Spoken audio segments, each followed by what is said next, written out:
What's up, Indiana? Welcome, Indy Sports Nation, right here on IE Sports Radio, your direct feed for all that is sports. The Colts mismanagement continues. IU football survives. Notre Dame football with a beatdown.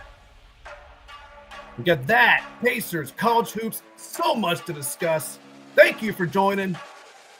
Saddle up, Indy Sports Nation. Let's get it.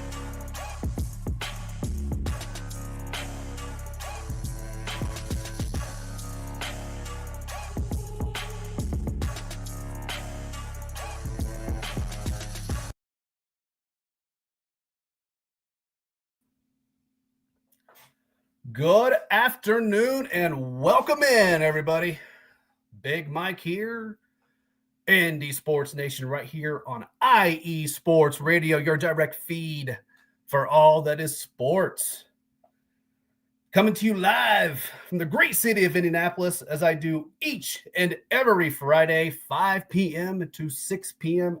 Eastern Time. Happy Blue Friday to you. Hope your week has been as good as mine. Scratch that. I hope yours has been better. We have a lot to discuss, as I mentioned in the intro. Colts mismanagement continues. Lots to talk about that. We'll save that for the back end of the show. But college football, college hoops, some Pacers. It's a lot to dive into. But before we do that, we're going to give some love to our great sponsors, Planet Jerky and Seal the Deal Wax Seals. So appreciate you taking the time out of your busy day to join me today, whether you're joining me live or on the replay. Thank you so very much for that. Appreciate all your support. Going to take our quick break to pay our bills. We'll be back on the other side to talk some college football and some college hoops. So Big Mike here, Indy Sports Nation, right here on IE Sports Radio. We will be right back.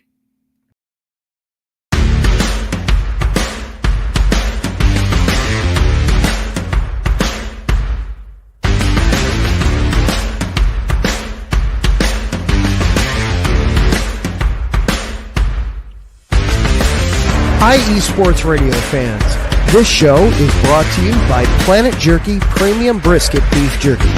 Planet Jerky is the official jerky of the 2022 California League champion Lake Elsinore Storm, Single A affiliate of the San Diego Padres. This all brisket jerky has gluten-free options, contains no MSG, no sodium nitrate, is low in sugar, and high in protein. Go to their website at planetjerky.net and follow them on Instagram at Planet Jerky. Planet Jerky, the jerky that's on a whole other planet.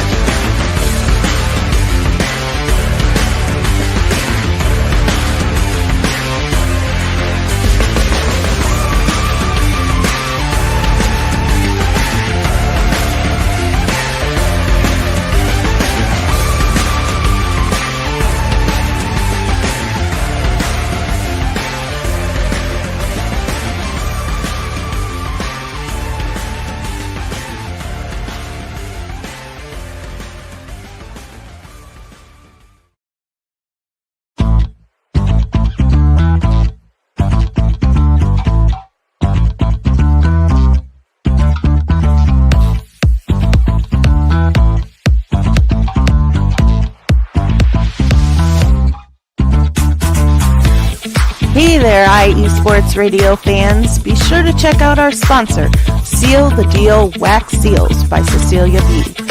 You just finished your very own wedding or baby shower invitations and you're looking for that extra special touch? Maybe you just wrote a letter to a relative or a friend and you want to add to their smile when they receive it. Then seal the deal with Cecilia's handmade sealing wax stamps for your invitations, letters, and gifts. You bring the deal, we'll bring the seal. You can find them on Instagram at sealthedeal_wax stamps and on Facebook, Seal the Deal Wax Seals.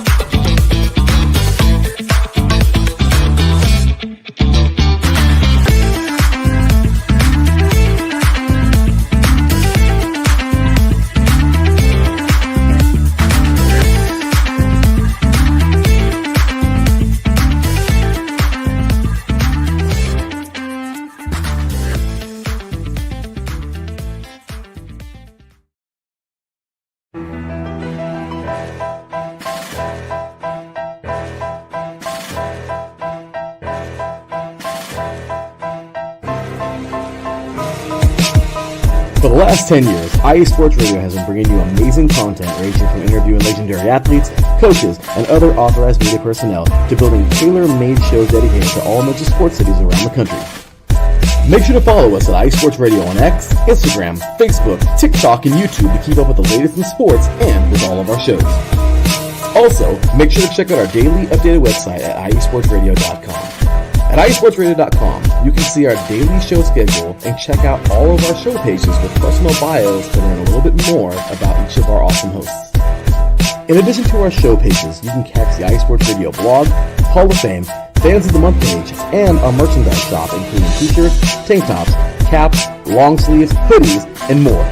For now over a decade here at iSports Radio, we've continued to be by the fans, for the fans, and we thank you all for your support and for making iSports Radio your direct feed for all that is sports.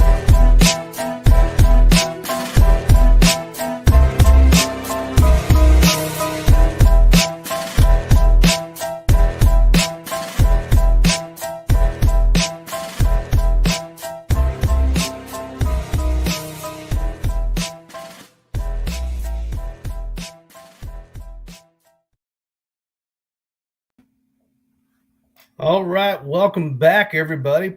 Once again, appreciate you joining. If you'd be so kind, give me a nice follow at Indy Sports IESR, or you can follow me at my personal account at the Chill Mike. Those are on X, Twitter, whatever you're calling it. If you're watching live, feel free to shoot me a note there, or you can comment here if you're watching on the platforms or on YouTube. Just comments, questions. Bring them on in. Just keep them PG and sports related. Pretty cut and dry, right? Not too difficult. All right. So as I mentioned, we're going to start with some college, right? And what better way, or what better thing to start with, quite frankly, in my opinion, than my Purdue fans are not going to like me for this, but we got to start with IU, right? Number 5 in the AP poll. Number 7 in the college football playoff ranking. So as if it ended today, we would Alabama and IU in Bloomington. Did you ever think you'd see that? Unreal, right? That's going to change, as we all know. So, let's relax on that a bit. But I really wanted to discuss the game from Saturday against Michigan. I really think, agree or disagree, I mean, please let me know. That was the first time I felt IU really had some serious adversity. Now, some will say, well, that Michigan State game, they started off a little slow, yada, yada. I don't think anybody thought that was going to be any real adversity. Michigan State's not a strong team. They turned the ball over like crazy. I don't think anybody felt that they were really in trouble there. Now, the first half of the IU-Michigan game, IU takes a 17-3 lead in the half. And you're feeling, as an IU fan, I think you're feeling pretty comfortable with that. I just kind of felt they were doing all right there, and you think maybe some halftime adjustments and what have you, and might be another 2 or 3 touchdown win, but not so much. Man, Michigan's defense, I felt, really made some good adjustments. That front four was playing very, very well, especially that second half. I mean, look, Michigan, I know they're not having their typical Michigan year, but they still have some athletes and some good dudes on the defensive side of the ball. And they definitely made the adjustments. The front seven I thought was great. The front four just was playing out of their mind, I felt. And that was the first time I saw Curtis Rourke really feeling kind of uncomfortable, just out of sorts a bit. IU could not get the running game going. It got a little uncomfortable there for a bit, but look, I mean, Michigan's quarterback, as we know, we've those of you who have watched him this year, it's not typical Michigan quarterback play. He missed some easy passes that he should have hit. And I know I've got some of my Ohio State friends were, messaging me going, you all would be cooked if it wasn't for their quarterback play. Yeah, well, you know what? You all would have been cooked if Nebraska O-line could protect and, block. So, look, at the end of the day, every team has these games. And I don't care who you are. You're going to have a game like this, and you have to be able to get around that and above that adversity. IU had not had a game like that all season. And for them to be able to do that at home, and, I mean, yeah, you could argue it would have been better to beat adversity on the road, but whatever. That's to me, that's split hairs. You can get past adversity and come out with a win against them. Yeah, I know they're not as good this year, but there's some athletes on that Michigan team, and so while it wasn't the best performance, since they'll come out with a win, I think might be a really good thing for IU as they go into Ohio State. Not this weekend, but next weekend. So just a few notes on the game. Curtis Rourke, he was 17 to 28, 2 touchdowns. He threw the really bad interception. That was just a bad one. Hey, it happens. What are you going to do? Again, Surratt only had 1 catch. He's your best wide receiver, likely to be playing on Sundays, but the 1 catch was for a touchdown. So I don't really believe that this is all IU playing bad. I think Michigan's defense played well, and I think they had some matchups there that they were able to take advantage of. But like I said, I think this sets them up pretty well against Ohio State. I think that might be the slap in the face they kind of needed. So we'll see where that goes. I think the bye comes at a great time. They've got a few. I don't want to say. I mean, they have lost one of their O-linemen for the for the rest of the year, but they had a few other small injuries, so they'll be able to rest up a little bit and really take some time, get some extra preparation in for Ohio State. And we'll dive into that game more next week and break that down. I should have working on a special guest for next week from Ohio that will give us the Ohio State perspective, which should be a lot of fun. I'm looking forward to that. But I do think when it comes to the playoff and whatnot, they're ranked about where they should be. I mean, we saw some teams lose. IU has not lost, and they've been beating the snot out of everybody except for Michigan. So we'll see where that continues. I've mentioned it before. I think they can go to Ohio State and lose. And as long as it's fairly competitive, and assuming they take care of business the following week at home against Purdue, which I think they will, I think they'll be sitting all right. So we'll keep an eye on that. But while we're talking IU, let's move over to the hoops, talk some IU basketball. The men had a nice win over Eastern Illinois. It was a 90-55 win, I believe. And Baco, Renew, Abalu, I thought they played better this time around. They're still shooting not great from outside the arc. I think they shot like 33%. That was about what they did last year. They still got to work on that. But you know what? It is early. So I don't think it's any reason for panic yet if you're IU. IU's schedule going forward is extremely light, kind of like their football teams has been, to be honest. It's not that light, but there's a lot of small D1 teams are playing. So I'm going to talk to you Hoosiers fans real quick here. You very well may start 9-0, 10-0. You're not back yet. I'm sorry, you're just not. Start beating some ranked teams and contending for the Big 10, Big 18, whatever you're calling it.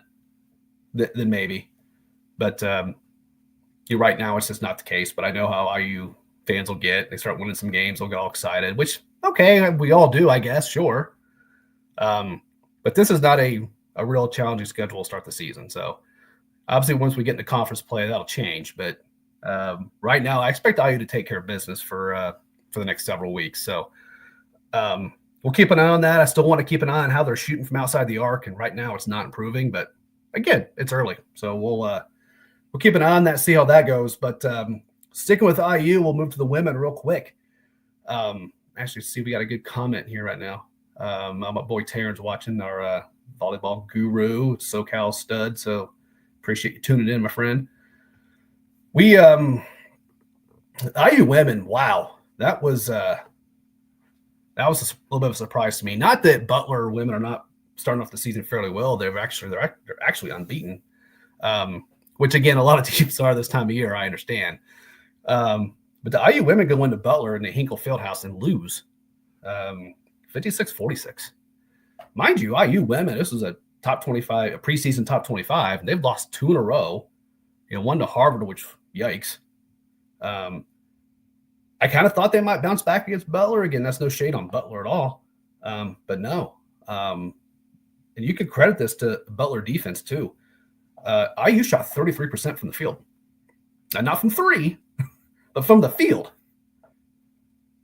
So that second half was atrocious. I think it was like in the 20s, the second half. I mean, they could not hit water from a boat. And again, taking care of the ball. I told you all last week in their last game, they had 27 turnovers. They had 16 Wednesday. Only had 6 free throw attempts. That's not going to cut it. It's just not going to cut it. So they played number 24 Stanford on Saturday. This could be a really tough stretch for IU, which I don't think a lot of us saw coming. I think a lot of us saw them maybe being 3-0 potentially, and maybe having a tough game against Butler. But yeah, I mean, this could very well go 1-3 pretty quick for them.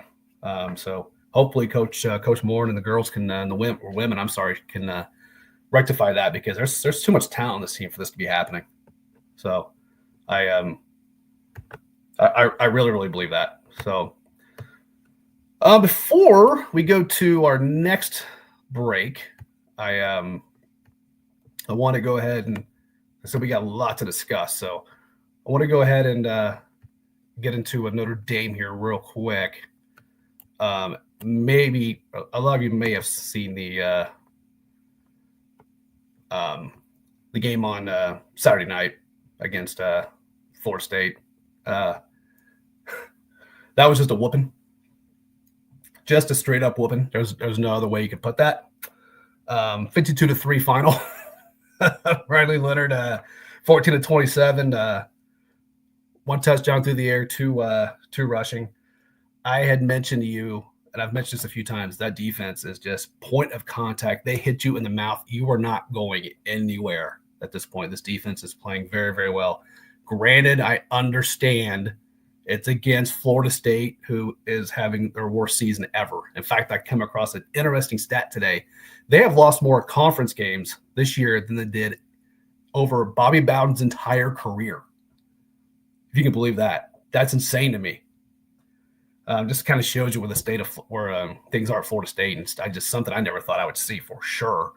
But a few other stats on Notre Dame continues to run the ball extremely well, running again for over 200 yards. Of course, Leonard had 70 of those. I'm trying to think. Price had 95, 7 carries. I mean, it's just a dominant performance on both sides of the ball. Again, I understand it's Florida State. So they host Virginia tomorrow, 3:30. I expect something. I don't know if I expect 52-3, but I expect something similar. And then that will set them up, assuming this doesn't fall as a trap game, against number 25 Army next week. So we'll see how that continues. But want to move on to men's hoops as well.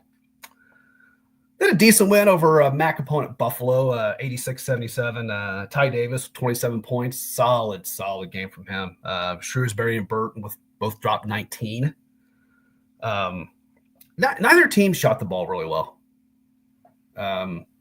Both were under 50% for the game. So, that's just one of those where just Notre Dame's a little bit more talented. A little deeper team, obviously. It's a big power. It's a big power conference school going against these small division ones of the MAC, and I love the MAC. I was kind of happy to see Buffalo get beat, though, because Buffalo, the football team beat up on my Ball State Cardinals, and then Buffalo Bills beat up on my Colts. So we got a little bit of something there, I suppose, here in Indiana. But I'll tease Patty about that later. Patty does our Buffalo show, by the way, and she does a great job. So the Irish come into Georgia. They play Georgetown this week on Saturday, I believe it is. That is at Georgetown. Georgetown is they're not what they used to be either. So kind of looking at this game, most of the matchup predictors have Notre Dame winning this game, but Notre Dame's got to shoot the ball better, and they're taking better care of the ball. I've noticed that was a big problem for them last year. Was ball security. They had 10 turnovers this past game, so that's not bad. They don't need to replicate that. We don't want to see them getting up into 16, 17, 18s like we've seen in the saw in the past. So good performance from them. See if they can keep that rolling. And lastly, before we hit our first break, the women's team dominates. I mentioned when I did the preview of the women's team, they are a potential Final Four team. Miles Hidalgo just absolutely crushing it. Dominated Purdue by 50, beat James Madison by 40. They held Purdue to 33% from the field and 18% from three. Similar stats against James Madison. The ladies, the women play Louisiana Lafayette on Sunday. Should probably be another beating here, but in a couple of weeks we're going to see what Notre Dame's really made of. Once we get into December, I believe it's A&M who they've got on the books and at UConn. So we're going to see what these women are made of here really soon. But right now, I would tell you, if you're not watching them, you should be. This is a talented group, no doubt about it. Oh, in the comments here, my boy Ralph here, who does the Yinzer Report, our Pittsburgh show. He does a fantastic job mentioning Richardson back at QB. We are going to talk about that towards the end of the show, no doubt about that. Looking forward to a good conversation, and should have a surprise special guest for you at that point too. So looking forward to that. But in the meantime, we'll go ahead and take our first round of breaks here and show some love to our other shows, if you will. But on the other side, we'll get into Purdue, a little bit of Pacers, and then we'll focus on some Colts and whatnot. So once again, appreciate you joining me. Thank you so much here. Big Mike, Indy Sports Nation, right here on IE Sports Radio. We will be right back.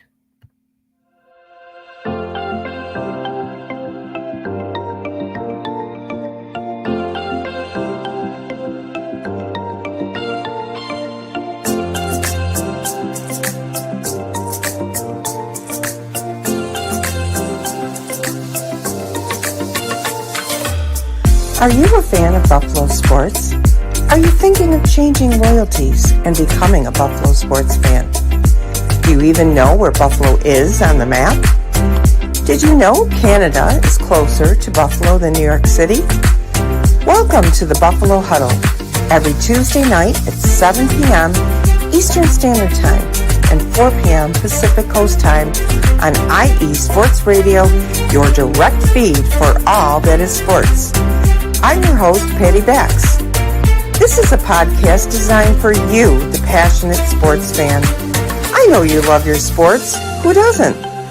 I cover Buffalo sports and so much more by bringing in the human elements. I call it Buffalo Sports with a Twist. Join me as we take a journey into the world of Buffalo sports. I guarantee you'll fall in love with Buffalo just like I did. Each week we start with an inspiration, question of the day, a Buffalo fun fact, and our weekly challenge to you, the listener. Come huddle up with me every Tuesday at 7 p.m. Eastern Standard Time and 4 p.m. Pacific Coast Time for the Buffalo Huddle with Patty Bax on IE Sports Radio, your direct feed for all that is sports. As we say in Buffalo, go Bills!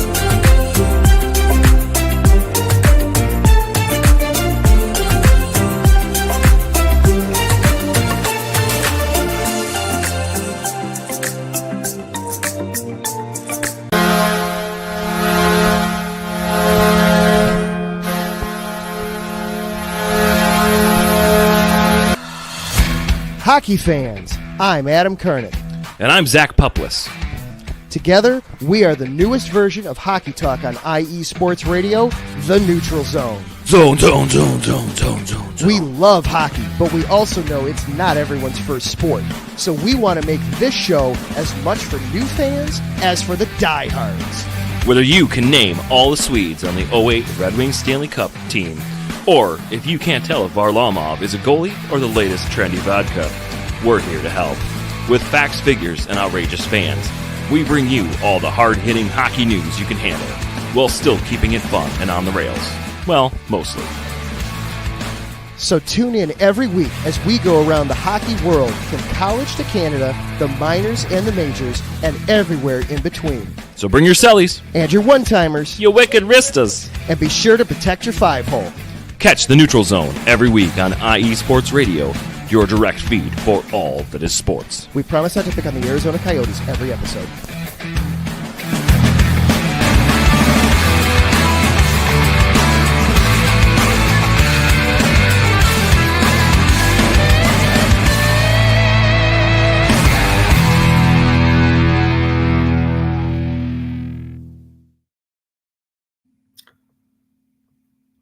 welcome back, everybody. Appreciate you taking the time once again to join in. Let's dive on into the next one here, right? Purdue football remains just atrocious. Went into Columbus and got absolutely destroyed to the surprise of no one. I'm not even going to talk much about it. There's really nothing to say. Anybody who watched that game, there's just nothing to really talk about. The season's almost over. Maybe we can talk about that. They've got Penn State this weekend, but I will say this one positive about this real fast. As I've mentioned on this show several times, my daughter is a student at Purdue, hence why my bias leans a little Purdue. But I'll tell you this: I got an email from them this week saying they've almost sold out. This team has won one game all season, and it was barely. I mean, it's Indiana State; they barely even count. They've been embarrassed just about every game this season. But the fans keep showing out. Find me fan bases that do that. I know some exist. Do not get me wrong. So I'm not trying to say that they don't exist, whatever. But I'm telling you, being in Indiana as long as I've been around here, there's not a ton that do that. So just good shout out for the Purdue faithful there. Good for them for being there. I don't expect anything this weekend. No one does. Penn State is a game Penn State should win handily. And then next week, the week after, there'll be the Oaken Bucket game against IU, which IU should probably win handily. And then this merciful season of Purdue football will be over. But in the meantime, let's get something positive for Purdue.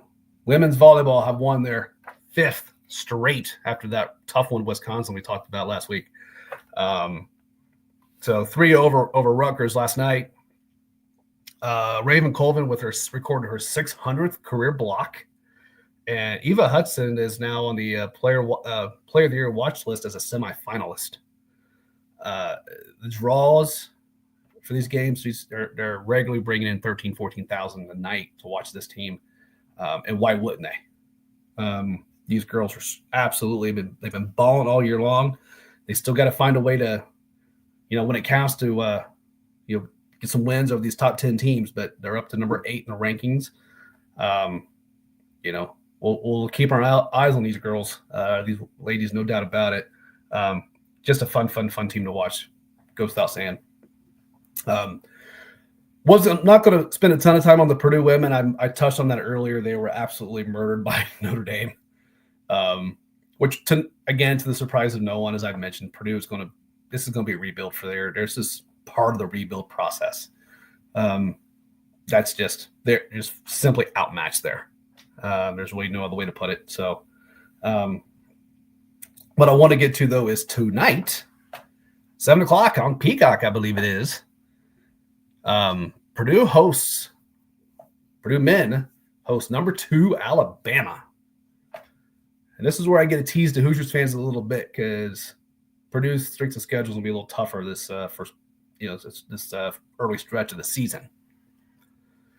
This is going to be an interesting matchup. Bama's favored by a basket.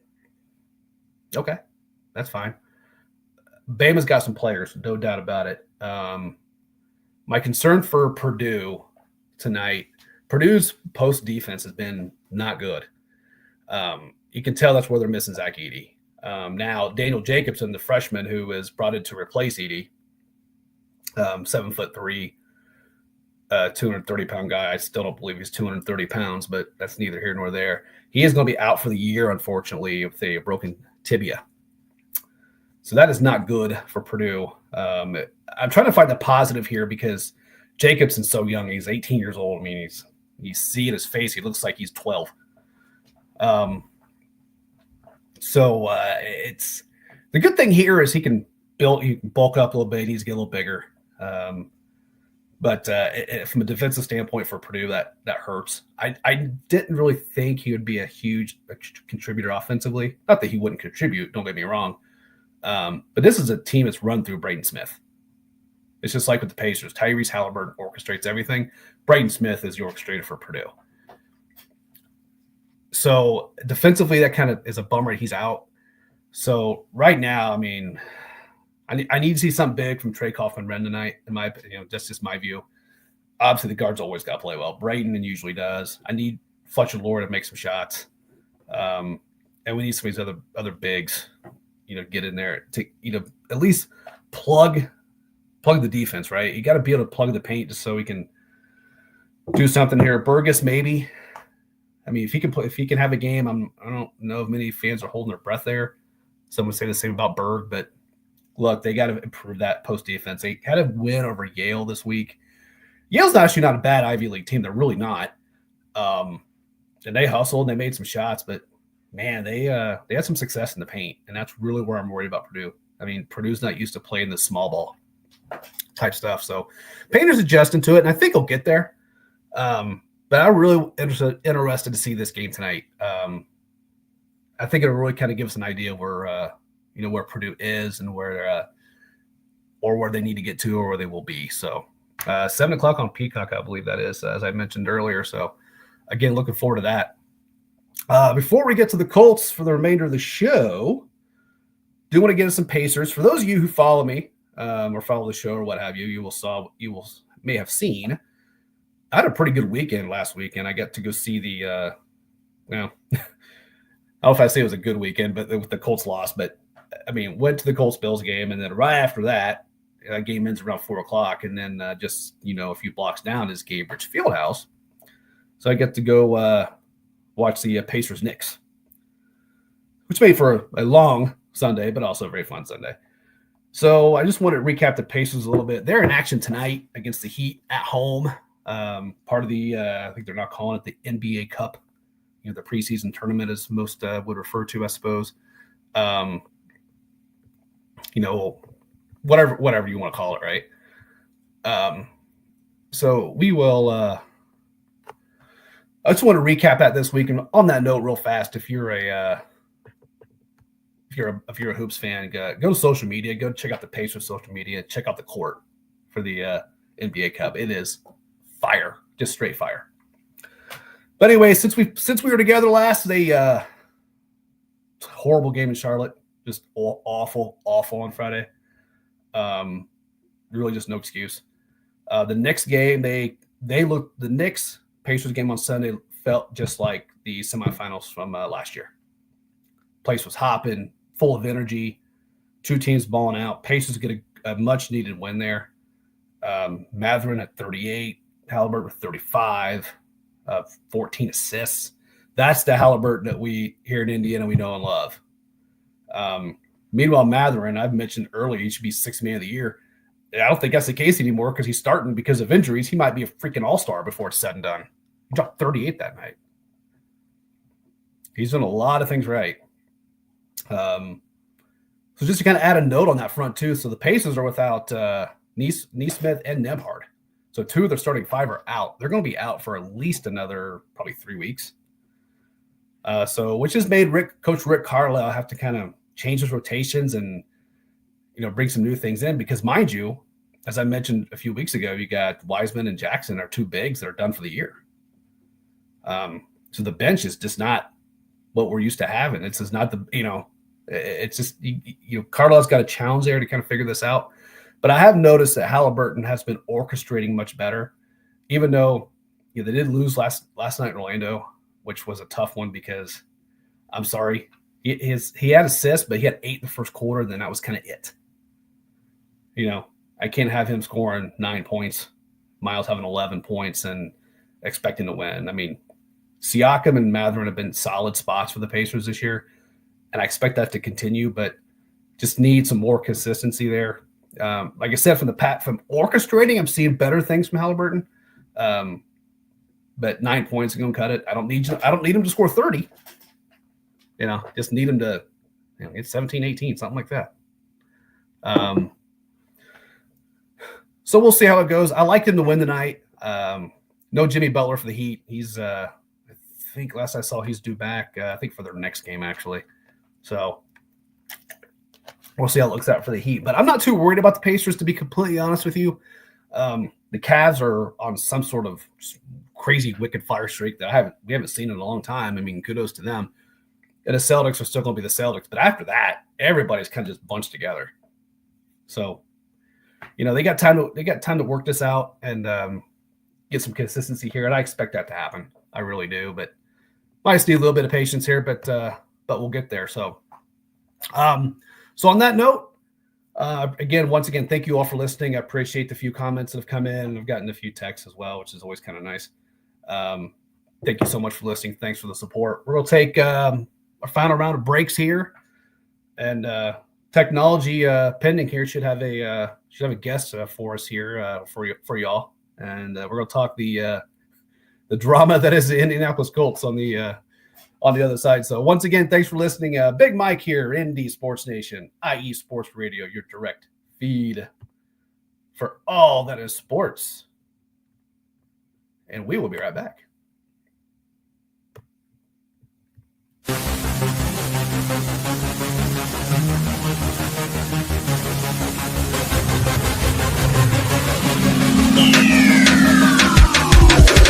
What's up, everybody? This is Taryn Rodriguez. Are you a fan of volleyball? Are you a fan of Thunder Spikes? Then I have the show for you, Set Point, where I cover NCAA men's and women's volleyball, high school boys and girls volleyball, beach volleyball, and even professional volleyball. Catch the action every week here on IE Sports Radio, your direct feed for all that is sports.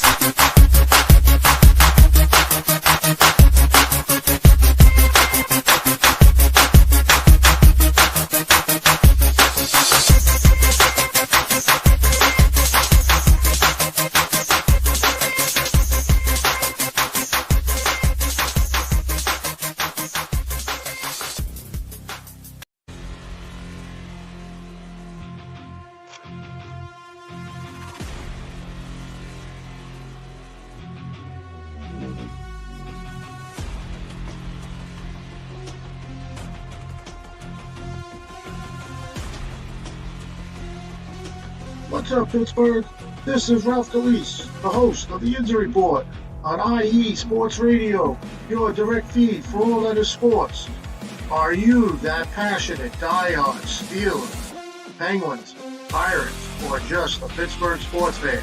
Then please join me on the Injury Report every Tuesday on IE Sports Radio, the direct feed for all that is sports, and I will update you on all that's black and gold.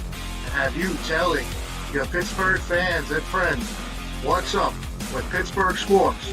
Tune in Tuesday with me, Ralph Galise, the Injury Report on IE Sports Radio, your direct feed for all that is sports. Let's go!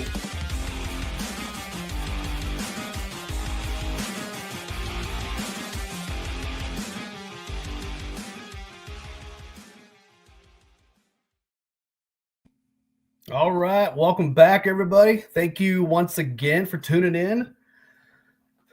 Well, got a special guest for us today. My boy, I'm going to bring him in here now.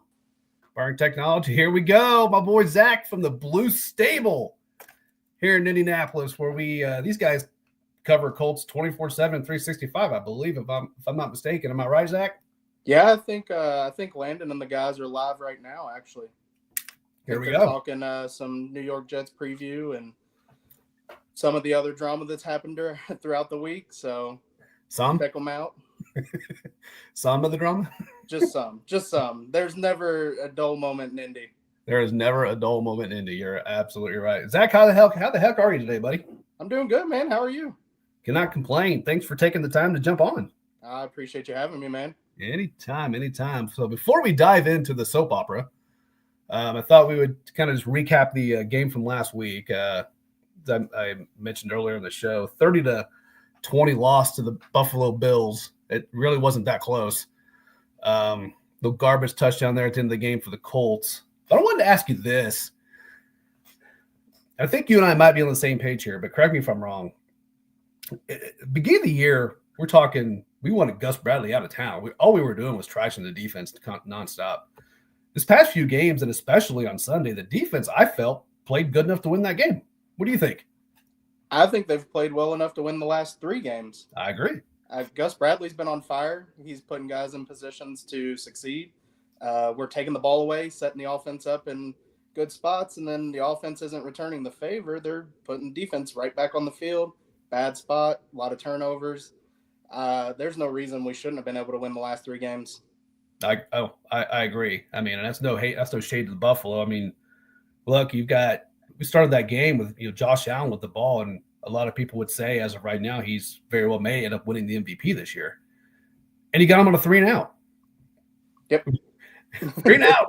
we're sitting there like, are you serious right now? 3-and-out. Let's go. And then we all know what happened. First play from scrimmage from Father Time Flacco at that point. Yeah, unfortunately. I mean, 2 interceptions in his first 5-6 throws. Yeah. I mean, it's ridiculous. Defense has been on fire, so shout out to Gus and all the guys. Kenny's making plays. It's great to have Defoe back. He's making plays, making a huge adjustment in the run game.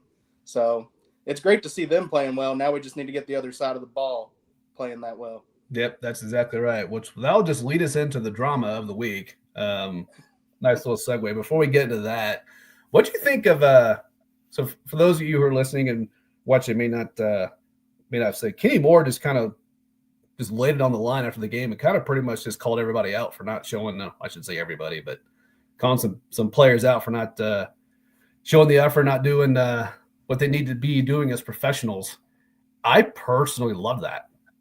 I'm on the same page as you. I love it. Even Gus Bradley came out and was like, hey, that's what captains are supposed to do, right?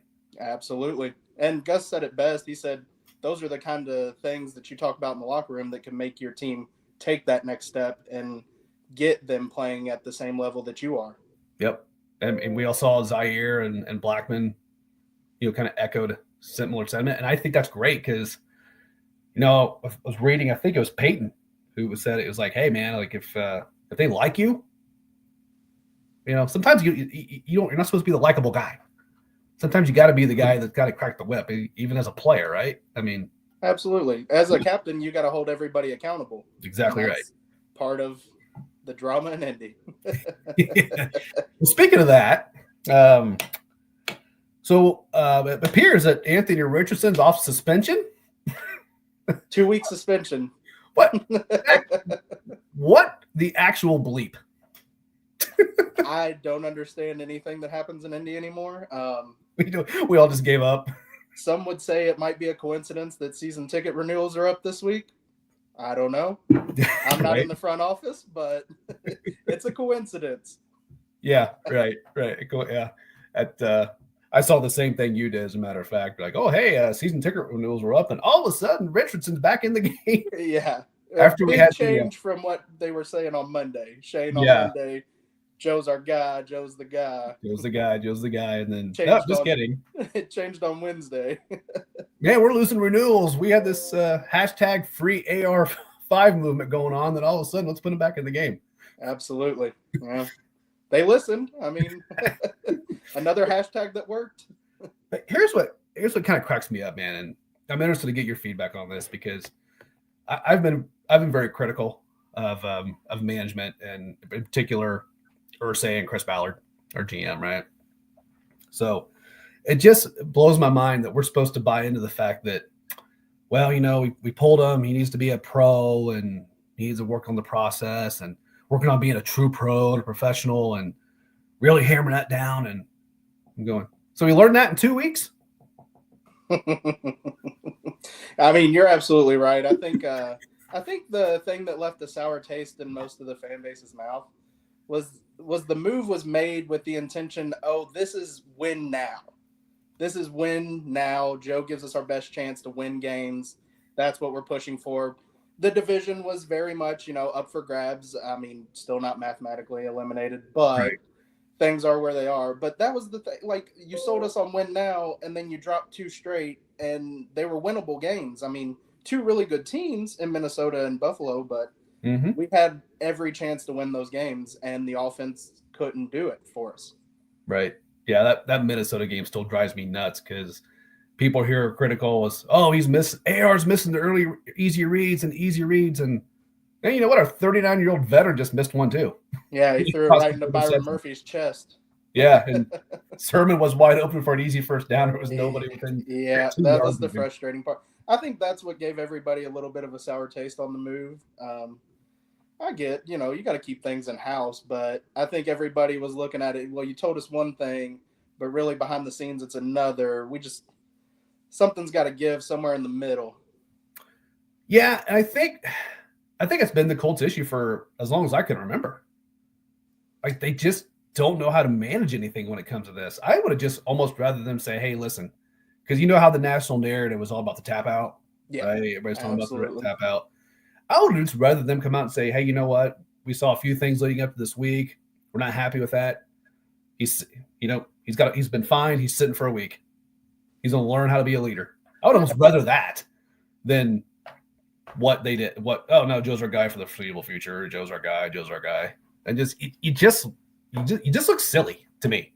Yeah, everybody knew something was up when you're saying this guy's the win now guy, but you got him for a 1-year contract and he's 39 years old. I mean, we know something's up, and national media hinted at it. The tap out, of course, got the attention it did. You got, Pat talking, you got Jeff Saturday talking, you got everybody coming after him. So I think everybody knew what was going on behind the scenes, but it was really just, why wouldn't they give us somewhat of a plan?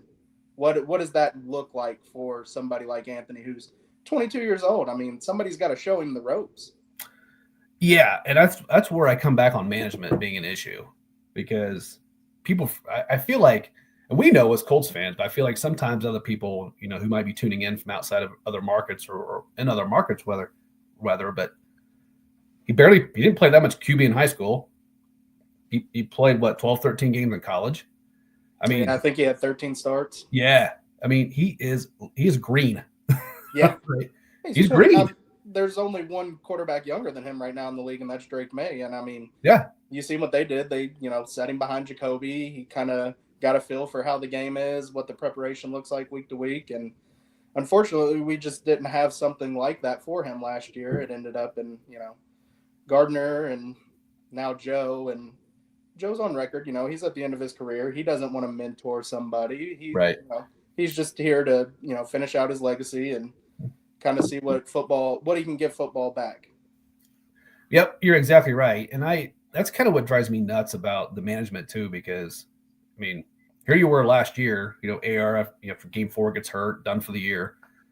And then they're like, oh no, he's in all the meetings, he's doing all the things right, he's doing this. And was he, or are you just kind of blowing smoke? Or and even if it was or wasn't, doesn't matter. Why were you not grooming him to do that leading up to this point, knowing that next year when you're healthiest, we're handing you back the keys? Yep, exactly. So I mean, again, somebody in the building has to show him that they have to set a standard. And for many years, I don't think a standard's been set at that position. Since the great retirement in 2018. So I mean, somebody should have took his hand, said, hey, this is, what's expected of you, and then left it to him. But I mean, he doesn't know what he doesn't know. I've seen that echoed all over media today. So yep, that's just it. I feel like some of these, you'll listen to some of the boomer media guys here in town, or he should know this. He should know this. It's like this is a different generation, man. It's like, and he's just barely played any quarterback in the grand scheme of things, and an NFL franchise just says, "Here's the keys, buddy." Yeah, and then it's a don't lot. want to throw the comparisons of like, oh, Jordan Love said, Aaron Rodgers.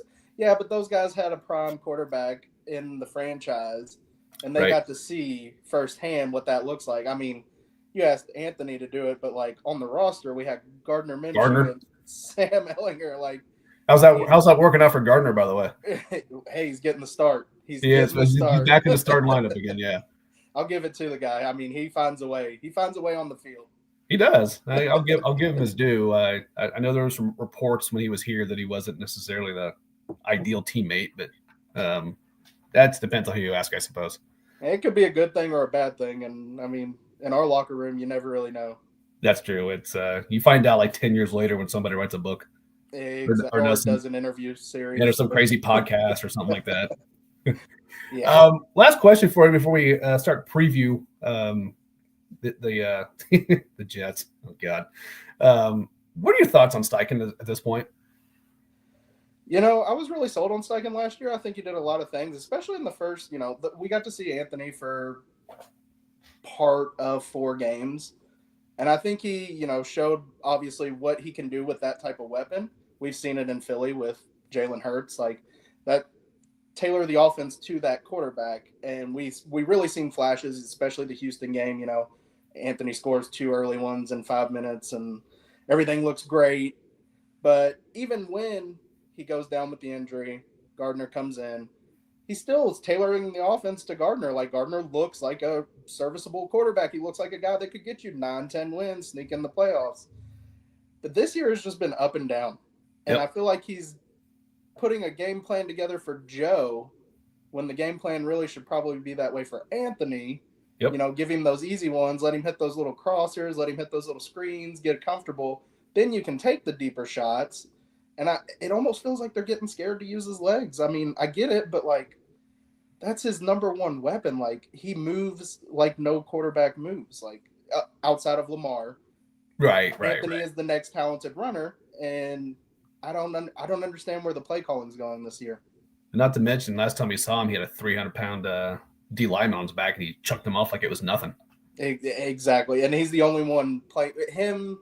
Maybe Josh. I'll give credit to Josh. He's definitely the same build, but I mean, as a quarterback, like, to be able to just shove those guys off and keep the play going. And I mean, he didn't gain anything, but he didn't lose anything either. And most quarterbacks, that have been a disastrous loss right there. Exactly. And you've got to use that. I mean, that's part of what everybody saw pre-draft. They said, hey, this guy could be one of one. He could be an alien. The reason for that is he moves fast for a guy who's built like a middle linebacker. Right. Yeah. That's been my biggest gripe this year as well. It just feels like he's not calling it to the strengths. I'm not saying we need to run. You don't run him every play, obviously, but and I understand you want to develop him as a passer, but man, like, some of these things, I'll be first to tell you. I mean, AR's did make some mistakes out there, no doubt about it, because he's going to. Like, that's how you learn. But he's 22 years old. He's not gonna. He hasn't been able to be on the field to read defenses. I mean, he's hitting that in his own right. He's just now learning playbooks. He's learning coverages. Like, that's part of it. And his receivers didn't help him in Houston, but the drops have been an issue, and it seems more prominent when it's Anthony. But again, the game plan can't be 3 runs and then a 40-yard pass. I mean, right. At what point do you give the guy like an 8-yard route when we need 5? Exactly. Like, why are we running 40 yards if we need 3 for the first down? Yeah. How about we extend the drives and convert on those third downs? That might be helpful. And maybe use your slot weapon and get him the ball. Josh Downs he's the greatest weapon on our team at the moment. Exactly. Like, right. That guy, if you give him the ball, he'll make something happen. There's he had the drop last week, and uncharacteristic. It's going to happen. Yeah. It sucks, but especially that one, you're like, oh no, easy 7, but yeah. He's young too, and honestly, Josh hasn't messed up much in his career, so he has not. Those lumps are going to have to come at some point, and get them out now. Succeed later. Exactly right. I'm 100% with you. So, all right. So here's the thing: we've been a mismanagement dumpster fire ourselves for what feels like forever. Now we're going into New York to play another dumpster fire, and it's the New York Jets. Jets are getting 4 points here, man. How you feeling? Honestly, I mean, I feel good because defense is playing well. They've got weapons. Obviously, they made the trade for Devontae Adams a few weeks back. Garrett Wilson, another weapon. And then the guys in the backfield, Braylon Allen, Breece Hall, like, you're going to really have to keep them in check. So I think if the defense is playing well, I think, maybe Shane can settle in a little bit in the play calling. I like our chances in New York, Is this must win, do you think? Now that you have Anthony back in, I think we can all settle back into the season's about development. If the wins come, that's a bonus. If the team, and of course the veteran guys, Defoe, Michael, they're all, Kenny, everybody, they're thinking win now. Like, they've been around for the absolutely mismanagement for a few years. Like, they understand, like, they're wanting the playoffs. So if you're looking for playoffs, we need to get as many, tiebreakers as we can. So beating the Jets would just, hopefully put us right back in that spot. I know we get Denver later on, and it looks like we might battle them for the wild card spot. So that's another one. Having the win over Pittsburgh, big time win. So, I mean, handle business in the AFC and figure it out. See, I'm with you. I mean, I think if you're talking playoffs, and this is really the goal, I mean, which they're going, I mean, I think at the end of the day, you always want to make the playoffs, right? Absolutely. So if you're that's that being the goal, then to me it is, because you got to have this one. Let's be real, the Lions, even though they didn't necessarily look great last week, but for the most part they look pretty formidable. I don't know if it's a great matchup for the Colts, so you might kind of consider that a loss ahead of time. And then you're going to get the Patriots and the Broncos, which then it's like, okay, well, you're going to need those if you want to even have it. To me, if you even want to have a shot. Yeah, realistically, you're looking at 5 of the last 7. You've got to have 5 of them, and if you can choose, you want to win the AFC games. I mean, that's just what it is. Exactly right. Exactly right. Get as many tiebreakers as you can. Control your own destiny. If you do only make it to that 9-win mark, at least you have tiebreakers and you can hold your hat on, hey, we beat the teams we needed to, So that's the best chance they can give themselves to make the playoffs. I think 10 wins is crazy to ask for 6 of this last 7, but we'll see what happens. Yeah, I mean, the AFC doesn't necessarily lighten the world on fire either. Exactly. Everybody's kind of punching for that last 2-3 spots in the wild card. Division leaders are what they are, and they're probably going to sit a little bit where they are at the moment. I mean, Buffalo's out to a big run. Houston's got us, so not really worried. Best we can do is 500. So I mean, yeah, I mean, it could be a year where 9-8 could very well get you in. Yeah, absolutely. Again, if you have, you get the wins over Pittsburgh, you get the wins over Denver. I mean, you're setting yourself up to at least have a shot at it. Yep, no doubt about it. I like the idea this week with. Tell me what your thoughts on this here with Anthony back. Hopefully that run game improves. It seems to be much better when he's around. I just feel like for this week, if we can get JT kind of doing his thing, and like you mentioned earlier, how about getting Josh Downs involved? Some 8-yard passes. To me, if they can figure that part out, I'm with you. I think they got a pretty good shot this weekend. Absolutely. I mean, the way the defense is playing, I mean, they break down at the end of the game because they're on the field for 40 minutes. I mean, you're asking them to play 3 full quarters of football, and the offense is out there for 10, 15, sustain drives, get the run game going. Anthony's going to open up a lot more run lanes. You get to run with one extra guy. I mean, Joe's handing the ball off, and Joe's walking back to the sideline or trying to get a play for the next play. Like, he's not blocking. He's not a threat to run. He's not going to create. So you get to run with Anthony. Now you're running, 11 on 11. You're not running 10 on 11 anymore. And I think, sustain drives, run the ball, let the defense stay fresh. If the defense is fresh, I mean, the way we've been taking away the ball and the way the secondary's been playing, I mean, I think anything's possible for sure. No, I agree. That's exactly what happened against Buffalo at the end of that game when Buffalo got their last touchdown. It was just the defense was whooped at that point. Yeah, they had been put in a bad position all game and all game. kept getting stops, and then finally, I mean, you can only bend for so long before it breaks. Exactly right. Well, brother, where can the people find you at here, man? I know you're on X and Twitter, whatever anybody is calling it these days. Yeah. I've got my @ on the screen there, at Z Clemens TBS. I'm on X, Twitter pretty heavily. We're all pretty interactive on there, so hopefully I'll have a few things out coming with the Blue Stable. I haven't written a little bit, but hoping to get something out. If not, though, Landon, everybody over there, Marcus, they all do a great job on our podcast, on our preview shows. So check them out for sure. Absolutely. No, they do good work, and these are guys that I've been lucky enough to get to know, and like I said, they cover the Colts pretty much 24/7, 365. So, Zach, I appreciate you joining, brother. Yeah, I appreciate you having me, man. Anytime. We'll have to do it again soon. All right. Sounds good. Just let me know. We'll do it, buddy. Have a good one. We'll see you soon. Thanks, man. You too. See you, buddy. See ya. All right. Indy Sports Nation, thank you so much for joining. Enjoy the games this weekend. And we will see you live next Friday afternoon, 5 p.m., 6 p.m. Eastern time, right here on IE Sports Radio, your direct feed for all that is sports. Enjoy the games. Have a great weekend, everybody.